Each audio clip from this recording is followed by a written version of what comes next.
বর্তমানে 65 লক্ষ যে ভোটার বিচারাধীনে রয়েছে, তো ট্রাইব্যুনালের 15 দিন যে সময় দিয়েছে, কি বলবেন? দেখেন, সময়টা খুবই শর্ট দেওয়া হয়েছে। এক নম্বর কথা,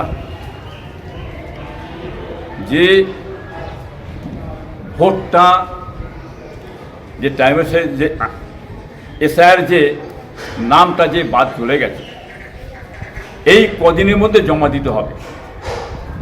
মানুষ এটাকে নিয়ে খুব পেরেশান আছে। এর মধ্যে সরাসরি দায়ীটা কিন্তু আমাদের রাজ্য সরকার, এটা সবাই জানেন। এর মধ্যে যে পেপারটা ঠিক করে যে দেবে, তারা কার হাতে দেবে? আজকে পেপারগুলো ঠিক করে দিচ্ছে, সেই পেপার নিয়ে গোডাউনে ফেলে দিচ্ছে, রাস্তায় ফেলে দিচ্ছে, তাহলে পুনরায় কিন্তু আসছে না। কি বুঝলেন, কারা করছে? টিএমসি লোকেরা বলছে পেপার আমাদের হাতে দাও, আমরা দেবো। কি বুঝলেন, বিজেপির হাতে দাও, আমরা দেবো। কত মিন না, তাহলে এদের কাছে বিশ্বাস তো নেই, অত বেরো যাওয়া যাবে না। রাজ্য সরকার চাইছে যেমন করে হোক ভোটটা কৌশল করে মুসলিমদের ভোটটা চেপে দিতে হবে, এবং নাম গেছে বাদ গেছে, আপনার বিজেপির নাম বাদ গেছে, তৃণমূল ছেলেদের নাম বাদ গেছে।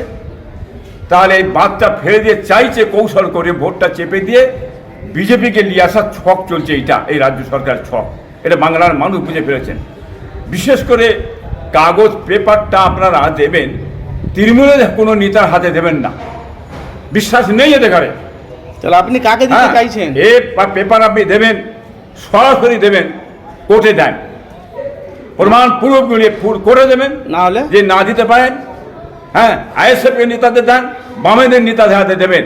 খবরদার আপনারা এই তৃণমূলের নেতাদের হাতে একটা আপনারা দেবেন না। দিয়েছেন তো আপনার গেছে, সর্বনাশ হয়ে যাবে, পৌঁছাবে না কিন্তু বলেছি। কেন? এদের কৌশল হচ্ছে ভোটটা চেপে দিয়ে কৌশল করে বিজেপিকে পশ্চিম বাংলা নিয়ে আসার জন্য এই কৌশল চালিয়েছে। আমি বলতে চাইছি কথাটা। ইরানেতে চতুর্থবার আমি প্রশ্ন